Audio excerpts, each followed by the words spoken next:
Praise the Lord. मी अमृता सुरवसे. सुंदर अशा दिवसासाठी मी खरंच देवाचे खूप आभार मानते. Thank you Jesus, thank you for this day. And now we are going to meditate Matthew chapter 6 verse 6. मत्ते शुभवर्तमानाचा 6वा अध्याय 6वं वचन आज आपण पाहणार आहोत. तू तर जेव्हा जेव्हा प्रार्थना करतोस तेव्हा तेव्हा आपल्या खोलीत जा व दार लावून घेऊन आपल्या गुप्तवासी पित्याची प्रार्थना कर, म्हणजे तुझा गुप्तवासी पिता तुला उघडपणे त्याचे प्रतिफळ देईल. Hallelujah. Really what a great promise of Lord. खरंच खूप सुंदर असं प्रॉमिस देवाने आज आपल्याला दिलं आहे. देवाचं वचन सांगतं, जेव्हा जेव्हा तुम्ही प्रार्थना करता तेव्हा तेव्हा तुम्ही आपल्या खोलीत जा, दार लावून घ्या आणि देवाला तुम्हाला हव्या असलेल्या सर्व गोष्टी मागा. त्याला त्या गोष्टीबद्दल विनंती करा आणि त्याला सर्व गोष्टी मागा. आणि तेव्हा काय होईल तर तेव्हा तुमचा गुप्तवासी पिता त्याचे तुम्हाला उघडपणे फळ देईल. काय देईल तर त्या प्रार्थनेचं तुम्हाला उत्तर देईल. तेही कसे तर तेही उघडपणे देवा आपल्याला आपल्या प्रार्थनेचं उत्तर देईल. सगळ्यांसमोर देवा आपल्याला आपल्या प्रार्थनेचं उघडपणे फळ देईल. पण त्यासाठी आपल्याला दार बंद करून विश्वासाने अगदी मनापासून देवाला हाक मारावी लागेल. तेव्हाच देव आपल्याला त्या प्रार्थनेचं उत्तर देतो. देव आपल्याला हव्या असलेल्या सर्व गोष्टीचा पुरवठा करतो, सर्व गोष्टी देतो. पण केव्हा त्या गोष्टी आपल्याला कशा प्राप्त होतील? पण त्यासाठी सुद्धा देवाने एक अट घातलेली आहे. योहान शुभवर्तमानाचा 15वा अध्याय 7व्या वचनात आपण पाहतो की तुम्ही माझ्यामध्ये राहिलात व माझी वचने तुमच्यामध्ये राहिली तर जे काही तुम्हाला पाहिजे असेल ते मागा, म्हणजे ते तुम्हाला प्राप्त होईल. हालेलुया. देवाचं वचन सांगतं, जर तुम्ही देवामध्ये राहिलात आणि देवाची वचने जर तुमच्यामध्ये राहिली तर तुम्हाला जे काही पाहिजे असेल ते तुम्ही मागा, म्हणजे ते तुम्हाला प्राप्त होईल, असं देवाचं वचन आपल्याला सांगतं. आपण सहजच उठून प्रार्थना करतो की देवा मला हे दे, देवा मला ते दे, असं आपण करतो. पण असं जर आपण करू तर आपल्याला आपल्या प्रार्थनेचं उत्तर कधीच मिळणार नाही. पण देवाच्या वचनावर जर आपला विश्वास असेल, त्याच्या वचनाप्रमाणे जर आपण चालत असू, त्याला भिवून जर आपण वागत असू, देवाचं वचन सत्य आहे, जिवंत आहे, असा जर आपला विश्वास असेल, त्या वचनामध्ये पॉवर आहे. माझं संपूर्ण लाईफ चेंज करण्याची पॉवर त्या वचनात आहे.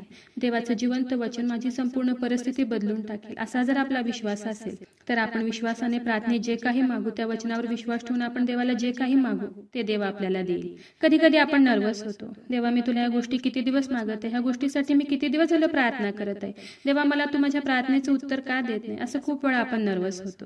पण देवाचे विचार, त्याची योजना ही वेगळीच असते आणि माणसाचे विचार हे वेगळेच असतात. आपण तात्पुरता कोणत्याही गोष्टीचा विचार करतो, पण देवाचे विचार, त्याची बुद्धी, त्याचे सर्व प्लॅन्स हे आपल्या विचारापेक्षा, आपल्या बुद्धीपेक्षा खूप पुढचे असतात. म्हणून प्रार्थना करून सुद्धा आपल्याला प्रार्थनेचं उत्तर मिळत नसेल, त्या गोष्टीला उशीर होत असेल तर विश्वास ठेवा की खूप अद्भुत अशा गोष्टी देवाने तुमच्यासाठी तयार करून ठेवलेल्या आहेत आणि देवाच्या त्या गोष्टी तुमच्या बुद्धीच्या विचारांच्या सुद्धा खूप पुढे असणार आहेत. आपण कधी स्वप्नातही विचार केलेला नसतो अशा अद्भुत गोष्टी देवाने आपल्यासाठी करून ठेवलेल्या आहेत. म्हणून देवाचं वचन सांगते की आकाश जसे पृथ्वीहून उंच आहे तसे माझे मार्ग तुमच्या मार्गाहून आणि माझ्या कल्पना तुमच्या कल्पनाहून उंच आहे.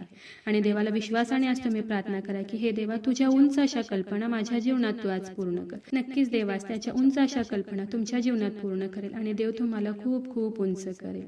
पण त्यासाठी देवाची एक अट आहे की तुम्ही माझ्यामध्ये राहा आणि माझी वचने तुमच्यामध्ये राहू दे. मग तुम्हाला जे काही पाहिजे असेल ते तुम्ही मागा, ते तुम्हाला प्राप्त होईल.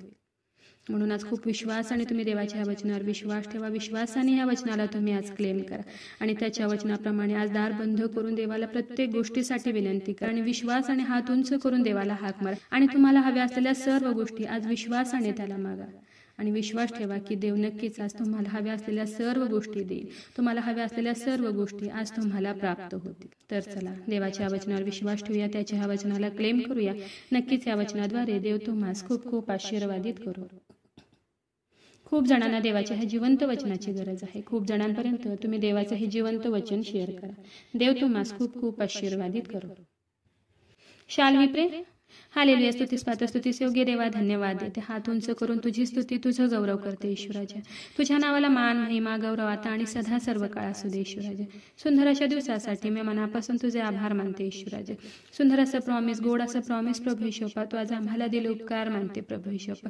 खरं देव बाप्पा, तुझं वचन खूप सुंदर आहे प्रभू ईश्वपा. तुझं वचन धीर देणार आहे, तुझं वचन आशा देणार आहे प्रभू ईश्वपा. हो देव बाप्पा, तुझं वचन सांगतं प्रभू ईश्वपा की तुम्ही माझ्यामध्ये आणि माझी वचने जर तुमच्यामध्ये राहिली तर तुम्हाला जे काही पाहिजे ते तुम्ही मागा, म्हणजे ते तुम्हाला प्राप्त होईल.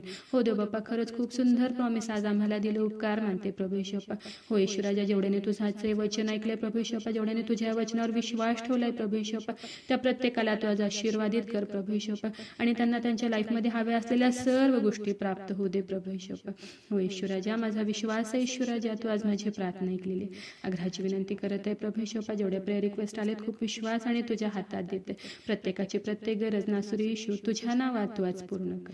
आग्रहाची विनंती करत आहे प्रभू येशू बाप्पा, जेवढे लोक आजारी आहेत, त्रासात आहेत, संकटात आहेत, हॉस्पिटलमध्ये आहेत प्रभू येशू बाप्पा, व्हेंटिलेटरवर आहेत प्रभू येशू बाप्पा, ज्यांची सर्जरी झाली आहे प्रभू येशू बाप्पा, जे कोमात आहेत प्रभू येशू बाप्पा, ज्यांना डॉक्टरांनी सर्जरी सांगितली आहे प्रभू येशू बाप्पा. हो येशू राजा, त्या प्रत्येकासाठी आग्रहाची विनंती करत आहे. तुझं स्वर्गीय सामर्थ्य तू त्यांच्याकडे पाठवून दे प्रभू येशू बाप्पा, आणि तू त्यांना स्पर्श कर आणि बरं कर प्रभू येशू बाप्पा. हो येशू राजा, ह्या प्रार्थनेमध्ये देव बाप्पा, जेवढे जण तुला हाक मारत आहेत, ओरडत आहेत प्रभू येशू बाप्पा, तुझ्या चरणाजवळ आले, तुझ्या वचनावर विश्वास ठेवला देव बाप्पा, तुला ह्या प्रार्थनेमध्ये विनंती करत आहेत प्रभू येशू बाप्पा. त्या प्रत्येकासाठी आग्रहाची विनंती करत आहे प्रभू येशू बाप्पा, त्यांच्या शरीरामध्ये असलेल्या सर्व रोग, सर्व व्याधींना मी नासरेत येशू ख्रिस्ताच्या नावात आज्ञा करत आहे प्रभू. येशू ख्रिस्ताच्या नावात मी कमांड करत आहे, त्यांच्या शरीरातील सर्व रोगांना मी येशू ख्रिस्ताच्या नावात आज कमांड करत आहे. सर्व रोग, सर्व व्याधी प्रभू येशू ख्रिस्ताच्या नावात आज निघून जाऊ दे. मी आज्ञा करत आहे येशूच्या नावात, मी प्रभू येशूच्या नावात कमांड करत आहे. सर्व शरीरातील सर्व रोग आज येशू तुझ्या नावात आज निघून जाऊ दे. हो देव बाप्पा, तू प्रत्येकाला स्पर्श कर आणि बरं कर प्रभू येशू बाप्पा. त्यांच्या शरीरातील सर्व आजार, दुखणं, व्याधी